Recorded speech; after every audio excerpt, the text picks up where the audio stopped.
মনিকা কি হ'ল অথনিৰ পৰা ইমান মন মাৰি আছা তুমি মই কিবা এটা কৈ আছো তুমি গুৰুত্বই দিয়া নাইচোন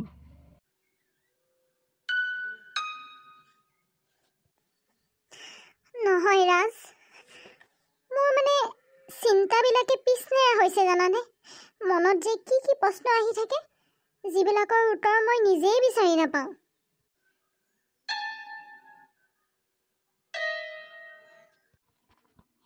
প্ৰশ্ন কি প্ৰশ্ন মনিকা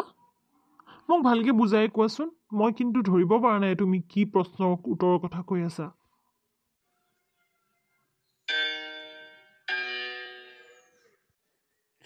ৰাজ তোমাক বহুত দিন মই কথা এটা কম বুলি সাহসেই গোটাব পৰা নাই তুমি একো কিজানি হুলস্থুল লগাই দিয়া আজি 2 বছৰে মই এটা মানসিক অশান্তিত ভুগি আছো জানানে কাক কম কোনে বুজিব তোমাক ক'লেতো তুমি আকৌ ঘৰত কাজিয়া কৰিবা কিন্তু মই অকলে সহ্য কৰি ভাগৰি গৈছো ৰাজ ভাগৰি গৈছো তোমাৰ লগত মই শ্বেয়াৰ কৰিবই লাগিব নহ'লে নহৈছে আৰু ৰাজ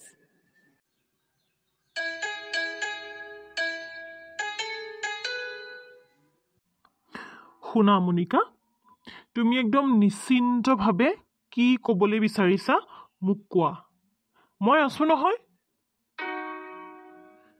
তুমি কিয় ইমান চিন্তা কৰি আছা যি ক'ব লগা আছে সকলো মোক কোৱা বুজিছানে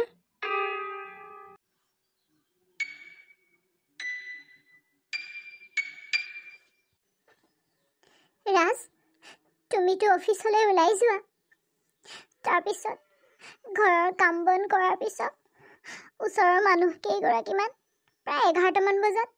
আমাৰ ঘৰত চাহ খাবলৈ আহে 11টামান বজাত মায়ে গৰুৰ গাখীৰ খীৰাইছে মই আৰু বোলো দে গাখীৰৰ চাহ একাপ আটাইকেইগৰাকীকে মই যিমান ধুনীয়াকৈ পাৰোঁ বনাই দিওঁ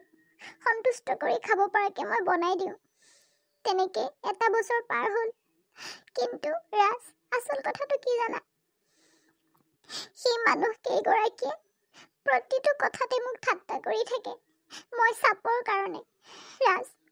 মই চাপৰ হলো বুলি কি মই মানুহ নহয় নেকি কোৱাচোন তুমি জানো মই চাপৰ কাৰণে মোক ভাল পাই আনা নাই মই ইমান বেয়া নে মই ইমান কুৎসিত নে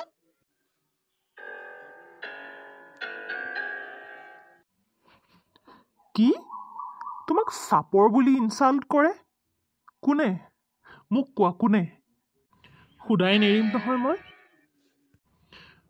তোমাক কোনোবাই ইনচাল্ট কৰিছে আৰু মই চাই থাকিম নাই এনে হ'বলৈ নিদিওঁ মই সেয়া মই সেইকাৰণে তোমাক ইমান দিনে কোৱা নাছিলোঁ তুমি মোক প্ৰমিছ কৰা ঘৰত হুলস্থুল নকৰা কাকো একো নোকোৱা মই তুমি মোৰ হৈ কাৰোবাৰ লগত কিবা কাজিয়া লাগিবা বুলি মই কোৱা নাই ৰাজ কেৱল মনটো পাতল কৰিবলৈহে মই তোমাৰ লগত কথাখিনি প্ৰকাশ কৰিব বিচাৰিছোঁ তুমি যদি এনেকৈ উগ্ৰ হৈ যোৱা নালাগে যোৱা মই অকলেই সহি থাকিম আৰে ঠিক আছে হ'ব দিয়াচোন কোৱা কোনে কৈছে নালাগে দিয়া ৰাজ জানিবলৈ তোমাক যে মনৰ কথাখিনি ক'ব পাৰিলোঁ সেইটোৱে মোৰ কাৰণে শান্তি প্লিজ তুমি আৰু মোক নুসুধিবা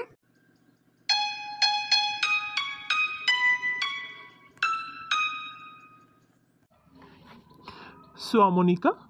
তুমি চাপৰ হোৱা ওখ হোৱা ক'লা হোৱা বগা হোৱা এইবোৰ মোৰ কোনো মেটাৰ নকৰে তোমাক মই ভাল পাই আনিছোঁ মোৰ জীৱনত তুমি প্ৰথম ভাল পাওঁ আৰু গোটেই জীৱন তোমাক মই ভাল পাই থাকিম তুমি ইয়াতকৈও যদি আৰু অলপ চাপৰ হ'লা হয় ভালহে মই সৰু বাচ্চাৰ নিচিনা মৰম কৰি থাকিলোঁ হয় চিন্তা নকৰিবা এইবিলাক ক'লা বগা শকত চাপৰ এইবিলাক বডি শ্বেমিং এইবিলাকত গুৰুত্ব নিদিবা বুজিছানে তুমি মোৰ সকলো তুমি নহ'লে মই 1 ছেকেণ্ড জীয়াই থাকিব নোৱাৰোঁ বাকী দুনিয়াই কি কয় ভাৰমে যায় বুজি পাইছা যোৱা চাহ একাপ বনাই আনা নেলাগে ৰ'বা আজি মই তোমাক বনাই খুৱাই আছোঁ